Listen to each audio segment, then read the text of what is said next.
নামঘৰত যে আসন ভাগ যে দিলে পূৰ্ণ পৰ্যায় আসন ভাগ 7খলপীয়া নহয় জানো 7খলপীয়া আসনখন মহাপুৰুষে নামঘৰ প্ৰতিষ্ঠা কৰা আগতেওতো আপোনাৰ ঢেৰ মঠ মন্দিৰ আছিল হয়নে নহয় 7খলপীয়া আসনৰ আৰ্হিটো ভাৰতৰ অন্য কোনো মঠ মন্দিৰত নাই একমাত্ৰ নামঘৰ সত্ৰ পৰম্পৰা বাদে হয়নে ক'ৰ পৰা আনিলে চিন্তাটো চাওক ভাগৱতৰ ৩য় স্কন্ধত সৃষ্টি বৰ্ণনাৰ প্ৰসংগ যেতিয়া আহে সৃষ্টি বৰ্ণনা কৰোঁতে আমি জানো যে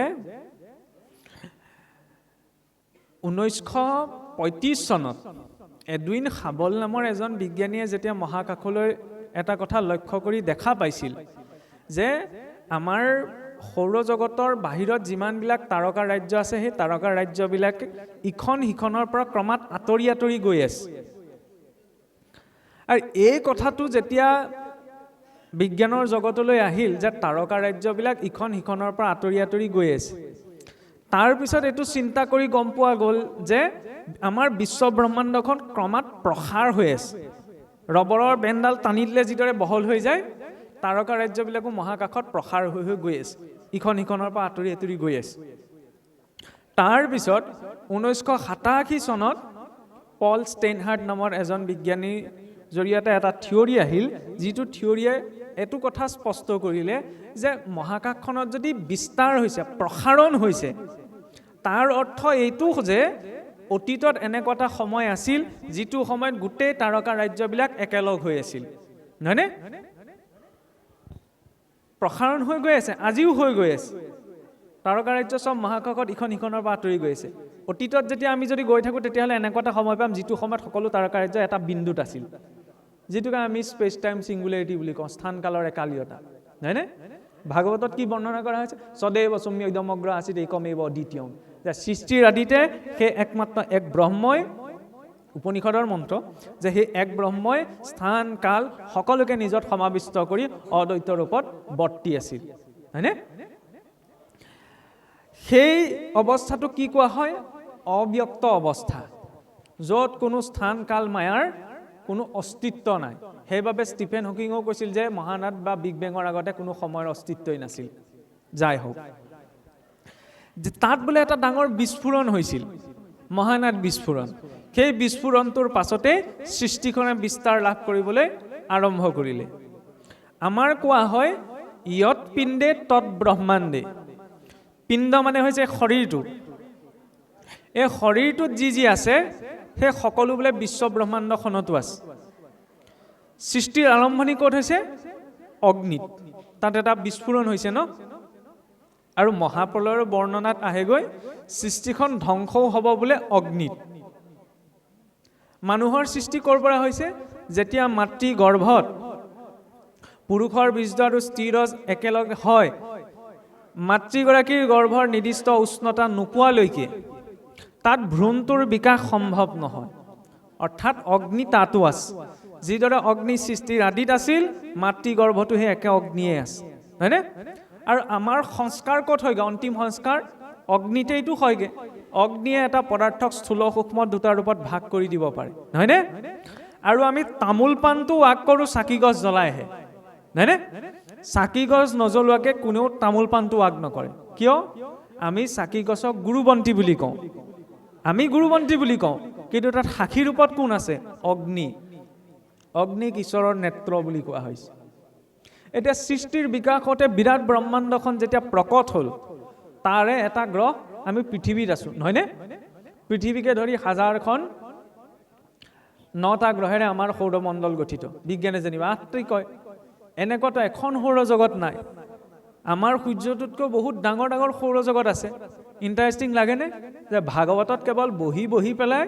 হৰি কথা শুনি পেলাই কেৱল মুক্তিৰ কথাই দেখুওৱা হোৱা নাই ইয়াত প্ৰত্যেকজন ব্যক্তিৰ জিজ্ঞাসা নিৰ্বাপন কৰা হৈছে সেয়া লাগিলে জ্ঞান বিজ্ঞান তদংগ ৰহস্য আমি যি বুলিয়ে নকওঁ হয়নে যিজনে যি বিচাৰে সেই ধাৰাৰে ইয়াত সকলো বিষয় দিয়া হৈছে এনেকুৱা হাজাৰ হাজাৰ সৌৰজগত লগ লাগিবলৈ এখন তাৰকা ৰাজ্য হয় এনেকুৱা তাৰকা ৰাজ্যবিলাক লগ লাগি আমাৰ ভূলোক নামৰ ব্ৰহ্মাণ্ডখন গঠিত হৈছে ভূলোকৰ তলত বোলে আৰু 7খন ব্ৰহ্মাণ্ড আছে অতল বিতল সুতল তলাতল ৰসাতল আৰু পাতাল হয়নে ভূলোকৰ ওপৰত আৰু 7খন আছে বোলে।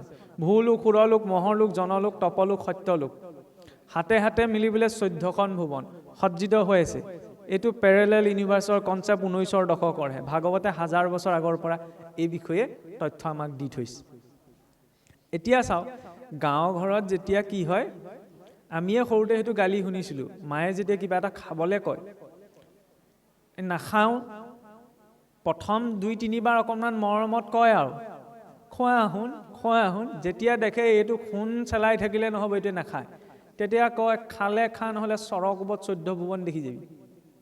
এনেকুৱা এটা গালি এটা আছে আমাৰ সমাজত, হয়নে? মাকসকলে ল'ৰা ছোৱালীক দিয়ে। গালিটিতো কি শব্দ এটা আছে, কি 14 ভুৱন, হয়নে? অসমীয়া মানুহৰ শক্তি চাওক। আজিকালি মহাকাশ বিজ্ঞানেও 14খন ব্ৰহ্মাণ্ডৰ কল্পনাই কৰিব পৰা নাই। অসমীয়া মাকে নিজৰ ল'ৰাটোক গালি পাওঁতে 14 ভুৱনৰ কথা কয়। ক'ৰ পৰা আহিল? এই 14খন ভুৱন সজ্জিত হৈ আছে। ভুৱন মানে কি? ব্ৰহ্মাণ্ড নহয় জানো? এই 14খন ব্ৰহ্মাণ্ডৰ ওপৰত এটা মায়াৰ আৱৰণ আছে। সেই মায়াৰ আৱৰণটোৰ অধিষ্ঠাত্ৰীয়ে হৈছে দেৱী দুৰ্গা। এতিয়া দুৰ্গা বুলি কৈ দিলে কিছুসকলে অকণমান নাকটো কুচাই দিয়ে, বুলিব এইজনে ভাগৱতৰ কথা কৈ পেলাই আকৌ দুৰ্গা কথা উলিয়ালে। মই দুৰ্গা পূজাৰ কথা ক'বলৈ যোৱা নাই। দুৰ্গা মানে কি বুজাইছে সেই কথাটো ক'বলৈ গৈছোঁ। দুৰ্গা শব্দটো ক'ৰ পৰা আহিছে? দুৰ্গৰ পৰা, হয়নে? আগতে যেনেকৈ ৰজাসকলে নিজৰ ৰাজ্যৰ সুৰক্ষাৰ নিমিত্তে দুৰ্গ নিৰ্মাণ কৰে, এই 14 ভুৱনত মায়াৰ আৱৰণটোৱে সুৰক্ষা দি আছে। সেইবাবেতো কয়, মহাপুৰুষে ঘোষাত কিয় লিখিলে যে ব্ৰহ্মা আদি কৰি জীৱজত ৰাম ৰাম ৰাম ৰাম ৰাম মায়া সজ্জা মাজে আশ্ৰয় ঘুমতি যায়। যে সত্যলোকত বহি থকা ব্ৰহ্মাদেৱৰ পৰা পাতালৰ নাগগণলৈকে সকলো মায়াৰ সংসাৰতেই আছে, হয়নে? আৰু এনেকুৱা এটা পুঞ্জ নাই, এনেকুৱা অনন্ত কোটি পুঞ্জ বোলে মহাকাশত ব্যাপ্ত হৈ আছে। তাৰ ঊৰ্ধত আছে বৈকুণ্ঠ। ন তদ ভাসয়তে সূৰ্য ন শশাঙ্ক না পাবকঃ ইয়দ গত্বা ন নিবৰ্তন্তে তদ্ধামং পৰমং মম। যে যি স্থানত চন্দ্ৰ সূৰ্যই পোহৰ দিয়াৰ কোনো প্ৰয়োজনীয়তা নাই, ঈশ্বৰৰ ব্ৰহ্মজ্যোতিৰে যি স্থান প্ৰকাশমান, যি স্থানলৈ জীৱ এবাৰ গ'লে আকৌ সংসাৰলৈ উভতিব নালাগে। আমি যিখন সৃষ্টিক দেখি আছোঁ, এইখন মাত্ৰ আমি জনাৰ মাত্ৰ 5% 95% আমাৰ ইন্দ্ৰিয় গ্ৰাহ্যৰ বাহিৰত আজি যিখন সৃষ্টিক আপুনি মই জানো, হয়নে? যাক বিজ্ঞানে ডাৰ্ক মেটাৰ আৰু ডাৰ্ক এনাৰ্জি বুলি কয়। বাৰু যাই হওক, এতিয়া সময়ো কৈছে অকণমান কথাখিনি চমুৱাম আৰু, নহয় জানো?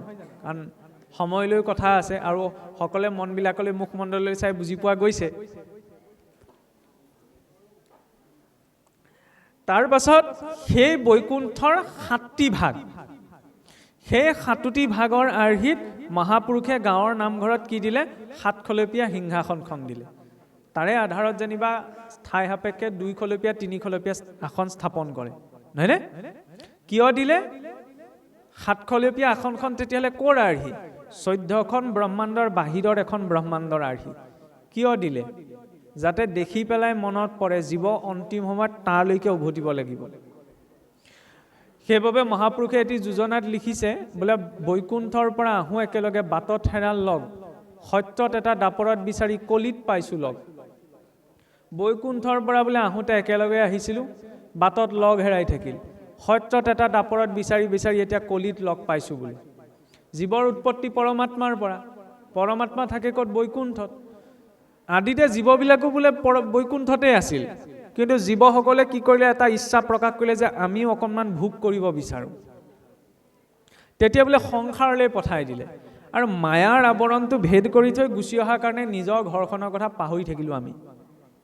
সেইকাৰণে ইয়াত যি যি পালোঁ চব নিজৰ বুলি ভাবি ল'লোঁ, কিন্তু ইয়াত পোৱা একোৱেই নিজৰ নহয়, হয়নে? সকলো আনৰ পৰা ধাৰে লোৱা বস্তু। আমি ঋণত চলি আছোঁ। টকা পইচাত ঋণত নচলিব পাৰে, কিন্তু শৰীৰটো ঋণত পোৱা বস্তুহে। মাটিৰ পৰা পোৱা বস্তু মাটিতেইটো মিলিব, নহয়নে? খেতিটো কৰিছোঁ, সেয়া লাগিলে বুট মাহৰ হওক, মগু মাহৰ হওক, চাউল কেইটাৰ হওক, ফল মূলৰ হওক, যিয়েই নহওক, খোৱা বস্তুটোতো মাটিৰ পৰাই উৎপন্ন হৈছে, নহয়নে? খোৱা বস্তুটো যেতিয়া খোৱা গ'ল, পেটটোত পৰাৰ লগে লগে অন্নৰ পৰা ৰস নহয়নে? হজম হোৱাৰ যেতিয়া পেটটোত পৰিলে পাচন ক্ৰিয়া হ'ল, পাচন ক্ৰিয়া হোৱাৰ লগে লগে তাৰ পৰা যি ৰস নিৰ্গত হ'ল, শৰীৰৰ বিভিন্ন অংগলৈ সিহঁত গুচি গ'ল। আৰু তাৰ যিখিনি নিষ্কাশিত বৰ্জনীয় দ্ৰব্য বিষ্ঠাৰ ৰূপত শৰীৰৰ পৰা ওলাই গ'ল অন্নৰ পৰা ৰস আৰু সেই ৰসখিনিৰ পৰা কি নিৰ্মাণ হয় 8% ব্লাড তেজ ৰক্তৰ পৰা মাংসৰ পৰা মেদৰ পৰা অস্থিৰ পাছত মজ্জাৰ পাছত পুৰুষৰ শৰীৰত বীৰ্য স্ত্ৰী শৰীৰত ৰজ নিৰ্মাণ হয় হয়নে শৰীৰৰ বৰ্জনীয় দ্ৰব্য বীৰ্য বা শুক্ৰ একমাত্ৰ পদাৰ্থ যিটো পদাৰ্থত প্ৰাণ শক্তি থাকে সেইবাবে তাক ধাৰণ কৰাটোক ব্ৰহ্মচৰ্য বুলি কয় হয়নে যাত্ৰাটো চাওক অন্নৰ পৰা ৰসৰ পৰা ৰক্তৰ পৰা মাংসৰ পৰা মেদৰ পৰা অস্থিৰ পৰা বীৰ্য সেই বীৰ্যই মাতৃগৰ্ভত স্থাপন হ'লে ৰূপ পায় ভ্ৰূণটোৰ পৰা বিকাশ পায় শৰীৰটো হয়নে 9 মাহ 10 দিনত 19ৰ দশকত যেতিয়া এক্স-ৰে আল্ট্ৰাছাউণ্ড এইবিলাক উদ্ভাৱন হ'বলৈ ধৰিলে তেতিয়াহে গম পালে যে মাতৃগৰ্ভত কেনেকৈ সন্তানটো বিকাশ হয় ভাগৱতৰ 3য় স্কন্ধ চালে আমি তাত স্পষ্ট ব্যাখ্যা পাওঁ এজ ইট ইজ প্ৰথম মাহত কি হয় দ্বিতীয় মাহত কি হয় তৃতীয় মাহত কি হয় হয়নে 9 মাহ 10 দিন বিকাশ হোৱাৰ পাছত তাৰ জন্ম হয় প্ৰথম সম্পৰ্কটো কাৰ লগত আৰম্ভ কৰে প্ৰথম ৰিলেশ্যনটো জীৱৰ কাৰ সৈতে হয় খোৱা বস্তুৰ সৈতে হয়নে কেনেকৈ হয় চাবচোন কেঁচুৱাটোৱে যেতিয়া অকণমান মাকৰ কোচৰ পৰা মাটি লৈ আহে ই যিহকে পায় তাকে মুখলৈ নিয়ে হয়নে মাটিৰ লডা এটা পাইছে তাকো মুখলৈ নিব পলিথিনৰ টুকুৰা এটা পাইছে তাকো মুখলৈ নিব প্ৰথম সৃষ্টিলৈ আহিয়ে সম্পৰ্কটো কাৰ সৈতে গঢ়িলে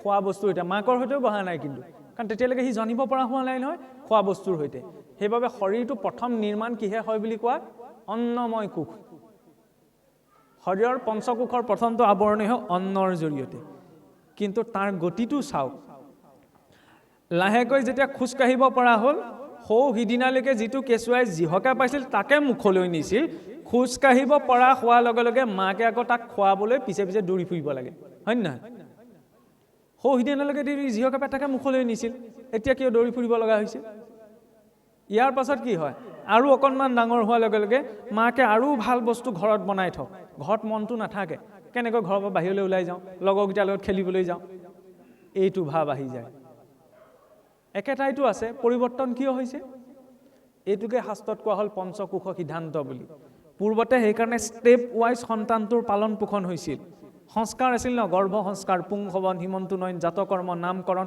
অন্নপ্ৰাশন নিষ্ক্ৰমণকৰণ অক্ষৰাৰম্ভ সমাৱৰ্তন শেষত অন্ত্যেষ্টিলৈকে আজিকালি এইবিলাকত গুৰুত্ব এটা নাই খালি এটা সংস্কাৰ ধুনীয়াকৈ মেইনটেইন হৈ আছে সেইটো কি জানেনে অন্নপ্ৰাশন থকাৰো কাৰণ আছে অন্নপ্ৰাশনটোত খোৱাৰ মেটাৰটো আছে যে সেইকাৰণে সেইটো ধুনীয়াকৈ পাতে যেনিবা বাকীকেইটাত ইমান গুৰুত্ব এটা নাই যাই হওক খোৱা বস্তুটো প্ৰথম অন্নময় কোষটো বিকাশ হয় প্ৰথমতে তাক শুদ্ধ আত্মিক অন্নখিনি দিব লাগে হয়নে তেতিয়া তাৰ ছিষ্টেমটো ঠিকেই যাব কিন্তু যদি মাত নুফুটোতেও হাড় মঙহৰ জোলকণ তাৰ মুখত দি দিছোঁ তাৰ সংস্কাৰটো কেনেকৈ হ'ব হয়নে আমিতো কওঁ ন কেঁচুৱা ল'ৰা ছোৱালীক বোলে একো নক'ব দেই নাপায় কেঁচুৱা ল'ৰা ছোৱালী গাত গোসাঁই থাকে গোসাঁই মুখত তেতিয়াহ'লে কি দিছোঁ সেইটোতো ভাবিব লাগিব হয়নে নহয় কোনে দিব জ্যেষ্ঠসকলেইতো দিব গতিকে প্ৰথম তাৰ শুদ্ধ সাত্বিক অন্নৰ সৈতে তাৰ পৰিচয় হৈছে অন্নৰ পৰা তাৰ শৰীৰটো নিৰ্মাণ হৈছে গতিকে অন্নটো শুদ্ধ সাত্বিক হয় নহয় খোৱা বস্তুটো ভাল হয়নে নহয় সেই পিয়ৰিটিটো লাগে হয়নে ইয়াৰ পাছত কি বিকাশ হয় প্ৰাণময় কোষ আমাৰ শৰীৰত 5 প্ৰকাৰৰ মূল প্ৰাণবায়ু আছে বোলে প্ৰাণ অপান ব্যান সমান উদান সেইবাবে চাবচোন আগতে মানুহ এজন যেতিয়া মৃত হোৱাৰ লগে লগে চিধাই শ্মশানলৈ নিনিয়ে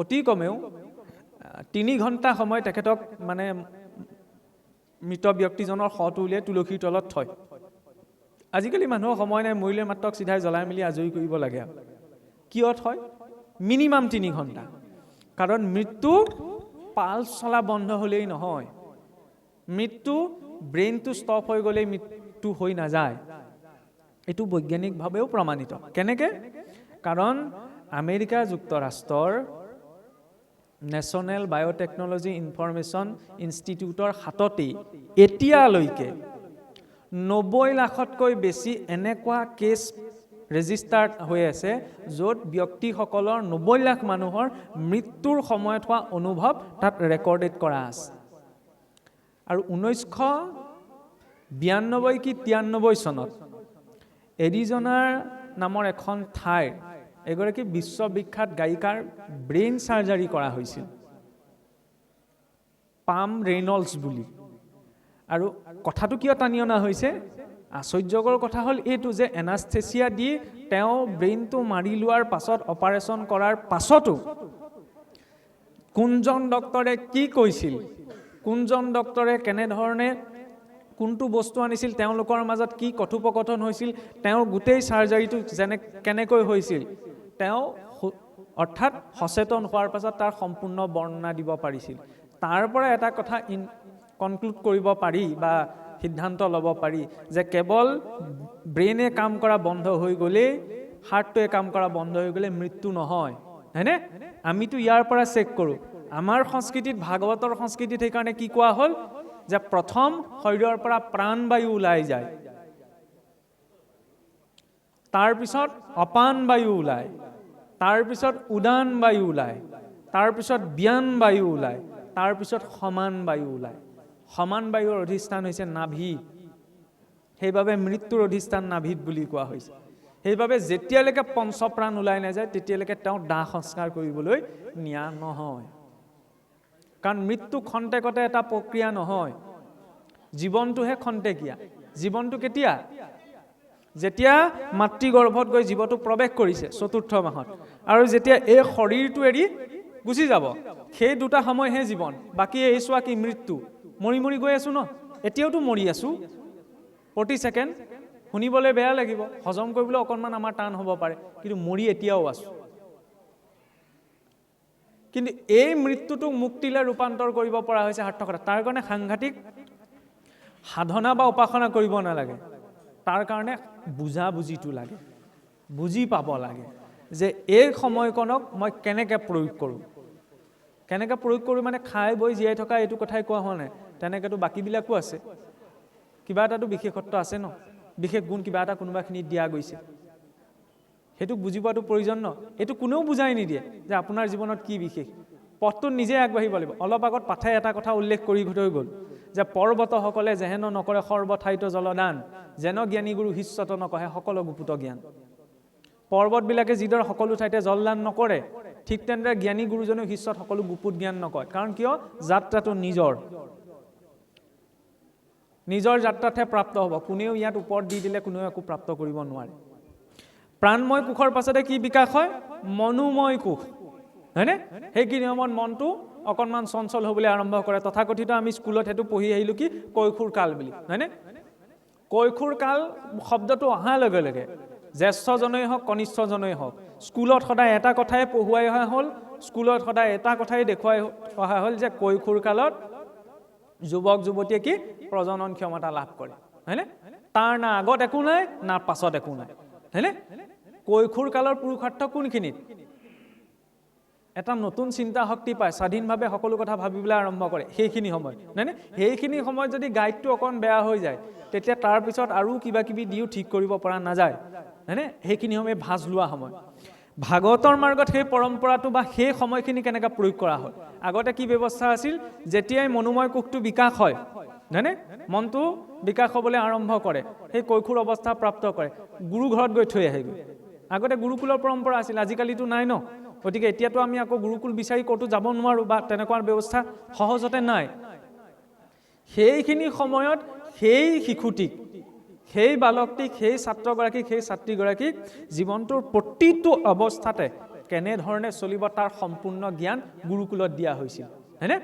ব্ৰিটিছে আহি যেতিয়া এইখন ভাৰতত শাসন কৰিব বিচাৰিছিল, যে ৰজাবিলাকৰ মাজত ইজনে সিজনৰ মতানৈক্য কৰি পেলাই ৰাজ্যবিলাক অধিকাৰ কৰি ল'লে, কিন্তু কণ্ট্ৰল কৰিব পৰা নাছিল ভাৰতীয় মানুহবিলাকক।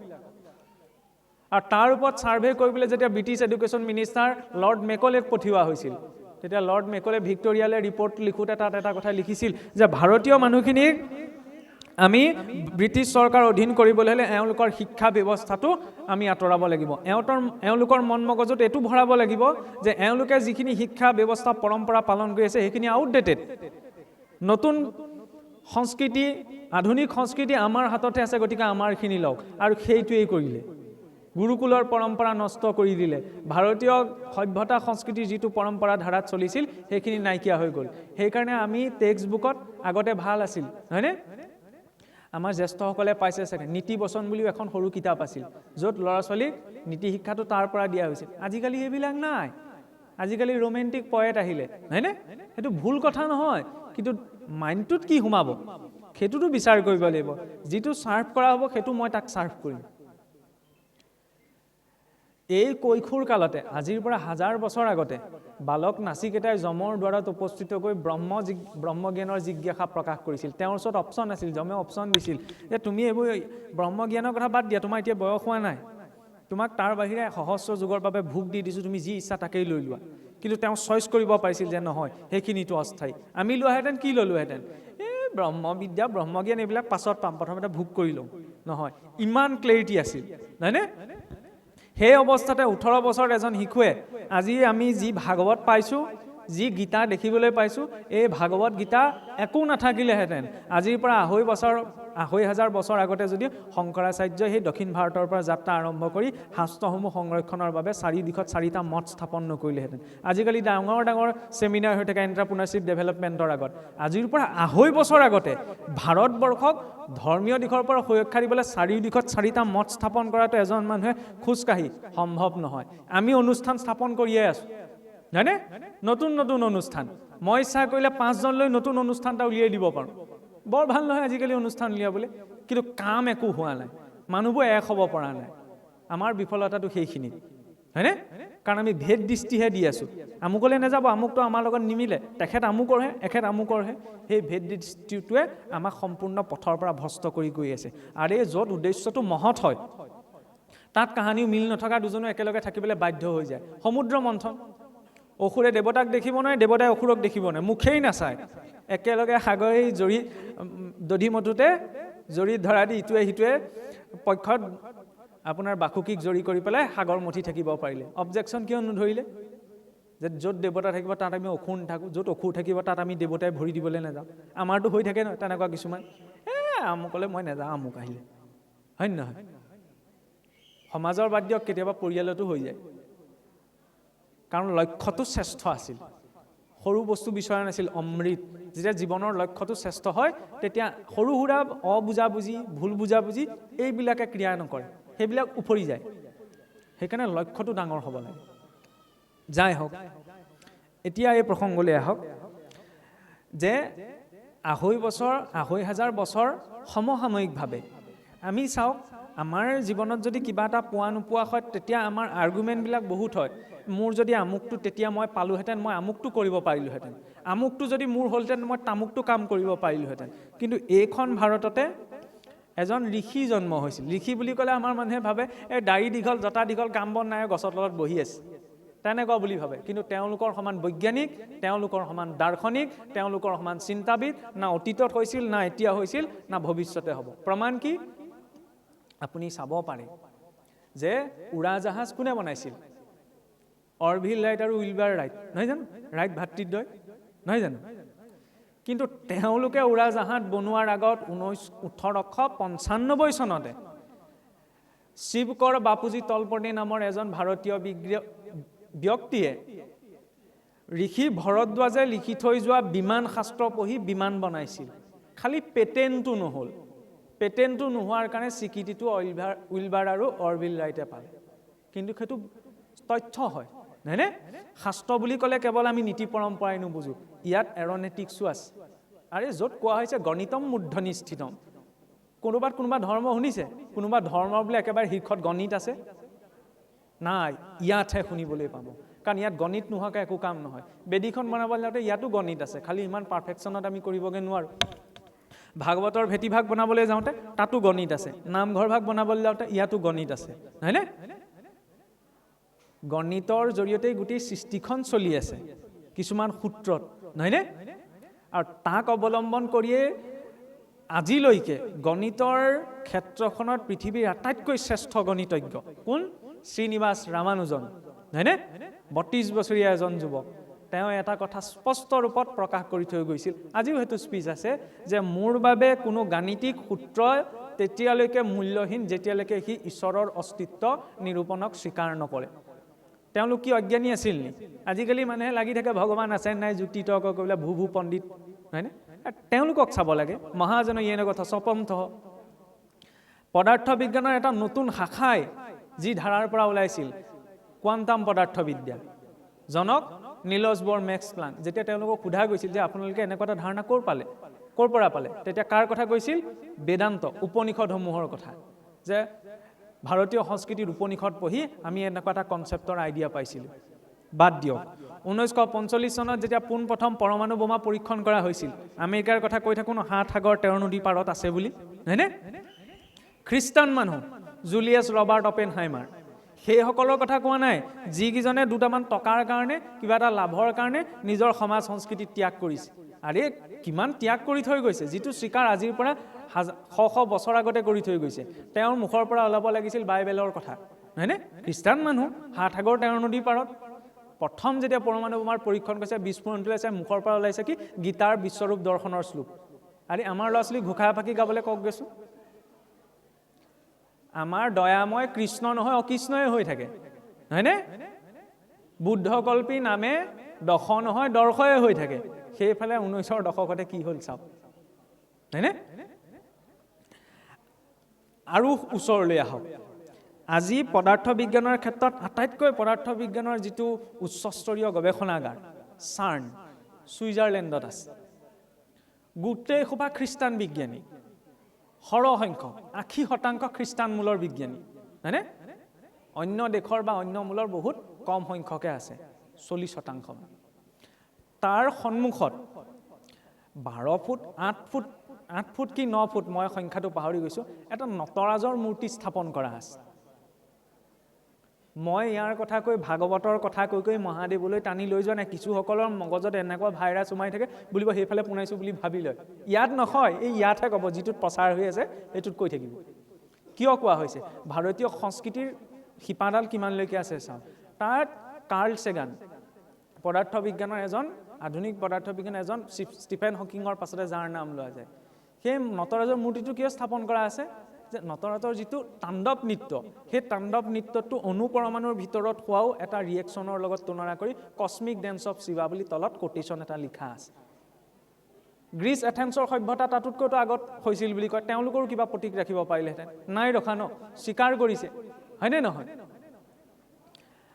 আৰু কাষলৈ আহক এতিয়া নিজৰ দেশখনলৈ নিজৰ আমাৰ অসম ৰাজ্যখনলৈ চাওক আজিৰ পৰা 500 বছৰ আগতে আজিকালিহে জয়গুৰু শংকৰ সবেই গুৰু একেই ভাগৱতো একেই ভাগৱত একেই বুলি অৱশ্যে ক'ব নোৱাৰি ভাগৱত বেলেগ বেলেগ হয়নে সব ভেজাল হৈ গ'ল সকলে জয়গুৰু শংকৰ বুলিয়ে কয় কিন্তু মতবিলাক বেলেগ বেলেগ ন হয়নে নহয় কিয় হ'বলৈ পালে যেতিয়া উদ্দেশ্যটো ভ্ৰষ্ট হ'ল সেই মহাপুৰুষে দিয়া সৰু কথা এটা মই কৈছোঁ যিটো কথালৈ আজিও আমাৰ সমাজত কেতিয়াবা ভুল বুজাবুজি আছে এই খোৱা বোৱা বিচাৰ বুলিয়ে কয় হয়নে খোৱা বোৱা বিচাৰ আছে হয় যিটো অন্ন বিচাৰ বুলি কয় নহয়নে অন্ন যিনো কিছু নকৰে বিচাৰ জাতি কুল ভৈল ভ্ৰষ্ট বৈষ্ণৱৰ বেশ ধৰিয়া ফুৰয় বেদ পথ কৰি নষ্ট এইখিনিতে এতিয়া আমি ৰৈ যাবলগীয়া হয় বোলে যিজনে অন্ন বিচাৰ নকৰে সেইজনৰ বোলে জাতি কুল পথ সকলো ধৰ্ম ভ্ৰষ্ট হয় কিয় ৰৈ যাব লগা হয় অন্ন বিচাৰ বুলি ক'লে এই আমুকৰ হাতে নাখাওঁ তামুকে বনাই দিলে নাখাওঁ আমুক তামুক এনেকুৱা এটা হৈ থাকে হয়নে হেল্ল' হয় এটি বিশেষ ঘটনা আছে নামঘৰৰ কাষতে এটা মোবাইল হেৰাই পোৱা হৈছে যদি কাৰোবাৰ হতাশয় ব্যক্তিৰ মোবাইলটো হয় তেখেতে আমাৰ কমিটিৰ কাৰ্যালয়ৰ পৰা মোবাইল ভাগ লৈ যাবৰ বাবে বিনম্ৰ অনুৰোধ জনোৱা হ'ল এটা মোবাইল হেৰাই পোৱা হৈছে এটা ৰিয়েলমি মোবাইল হেৰাই পোৱা হৈছে যাৰ হয় তেখেতে আমাৰ কাৰ্যালয়লৈ গৈ মোবাইলটো ল'বৰ বাবে বিনম্ৰভাৱে অনুৰোধ জনোৱা হ'ল ধন্যবাদ এই কথাটো আমি ৰৈ যাবলগীয়া হয় বুলিব আহিলে এইবোৰ খোৱা বোৱা আমুকে চুই দিলে আমুক হ'ব তামুকে চুই দিলে তামুক হ'ব সেইকাৰণে ভকতীয়া সমাজখনত বহুতে গালিও পায় বৰ ভকত ওলাবলৈ আহিলে একেবাৰে আমুকৰ হাতে নাখায় তামুকৰ হাতে এনেকুৱা মিছকনচেপশ্যন এটা আছে সেইকাৰণে ভকতে আজিও গালি খাব লগা হয় এই কথাটো ভুল ধাৰণাৰ কাৰণে হয়নে ভকত বুলি ক'লে তেনেকুৱাকৈ এই আমুকে নাখায় খনিয়ে নাখায় তাতো অৱশ্যে কথা এটা আছে এনেকুৱা হয়নে নহয় মই কয় মোৰো কাণত পৰেহি সেইকাৰণে সুযোগ পাইছোঁ কাৰণে কৈ দিছোঁ যে অশৰণীয়া হ'লে তেওঁৰ হাতে বোলে একো খাব নাপায়, বোলে একো নাখায়। এনেকুৱা এটা অভিযোগ ভকতৰ সমাজখনলৈ বহু লোকে কৰে যে অশৰণীয়া হাতে একো নাখায়। মই খোলাকৈ কৈছোঁ দেই, অশৰণীয়াৰ হাতে খোৱা নোখোৱাটো প্ৰশ্ন নহয়। এই কথাটো কোনখিনিত সৃষ্টি হ'ল? শৰণৰ ৰেলিভেঞ্চটো বুজাবলৈ, গুৰুত্বতাটো বুজাবলৈ। আগতে এনেকুৱা এটা ব্যৱস্থা আছিল, এতিয়া ক'লে অৱশ্যে খেদিব মোক যে কেনেবাকৈ যদি শৰণ নোলোৱাকৈ কোনোবা এজনে যদি শৰীৰ এৰে তেতিয়াহ'লে তেওঁক প্ৰায়চিত্ত কৰিহে দাহ সংস্কাৰ কৰা হয়। আজিৰ পৰা কিছু বছৰ আগলৈকে আছিল। কিয়? তেওঁ অপবিত্ৰ এইটো বুলি নহয় যে তেওঁ জীৱনটো পালে, কিন্তু অথচ তেওঁ গুৰুমুখী নহ'ল, তেওঁ ঈশ্বৰৰ ওচৰলৈ নগ'ল, গতিকে তেওঁ সংস্কাৰ কৰিহে দাহ কৰা হ'ব, এইটো ধাৰণা আছিল। কিন্তু সেই কথাটো বুজাবলৈ তেনেকুৱা এটা কথা বিকাশ হৈছিল, নহয়নে? তাৰপিছত সেই শৰণৰ গুৰুত্বতাটো বুজাবলৈ কি কোৱা হ'ল? নহয় নহয়, আন একো নকৰিলেও গুৰুমুখী হৈ থাকিব লাগে দেই। খালি সেই কথাটোত অকণমান কট্টৰতা সোমাই যোৱাৰ লগে লগে বিষয়টো সলনি হৈ গ'ল। এতিয়া কট্টৰতাটোলৈ মই আহিছোঁ। মই তেতিয়া অশৰণীয়াজনৰ হাতে পানী টোপা নাখাওঁ বুলি ক'ব পাৰোঁ যেতিয়া মই পেকেটৰ বিস্কুটটো নাখাম, যেতিয়া মই বজাৰৰ পৰা অনা মিঠাইটো নাখাম, হয়নে? তেতিয়া ঠিকে আছে, ক'বলগীয়া নাই। কিন্তু যদি মই পেকেটৰ বিস্কুটটো খাইছোঁ, পেকেটৰ বিস্কুটটো বাদ দিয়ক, বেমাৰত পৰিলেতো আপোনাৰ সেই ড্ৰাগছটোও খাবলগীয়া হয়। মেডিচিন মানে কি? সেইটো ড্ৰাগছহে, হয়নে নহয়? ইমান এটা স্তৰত মানে সেইটো আমি প্ৰকাশ কৰিব নোৱাৰোঁ। সেইবুলি মই মত দিবলৈ যোৱা নাই, খায় নাখায়, কিন্তু যে এইটো ভুল ধাৰণা আছে। নহ'লে আমাকে কয় নহয়, বুলিব শৰণ ভজনৰ কথা কৈ বৰ দেখুৱাবলৈ শৰণীয়া হাতে আমুক নাখায় তামুক নাখায়। এইটো নহয়। মই যদি পেকেটৰ বিস্কুটটো খাইছোঁ, বজাৰৰ বস্তুটো খাইছোঁ, তেতিয়াহ'লে মই এইটো ক'ব নোৱাৰোঁ যে অশৰণীয়া হাতে মই পানী টোপা নাখাওঁ। কিন্তু যিজনে নোখোৱাকৈ আছে, মই খাওঁ, কিন্তু সেই কথাটোলৈ মই গইনা ল'বলৈ বিচৰা নাই, নহ'লে আকৌ সেইটোও ভাবিব নহয়। যিজনে সেইটো বৰ্তাই ৰাখিছে তেওঁক কিন্তু মই প্ৰশ্ন কৰিব নোৱাৰোঁ যে আপুনি কিয় নাখায়, কাৰণ তেওঁ এটা বস্তু মেইনটেইন কৰি ৰাখিছে, নহয়নে? সেইকাৰণে যাৰ যিটো ষ্ট'ৰ, সকলোকে একেলগতে আমি সানি পুটুকি পেলাব নোৱাৰোঁ।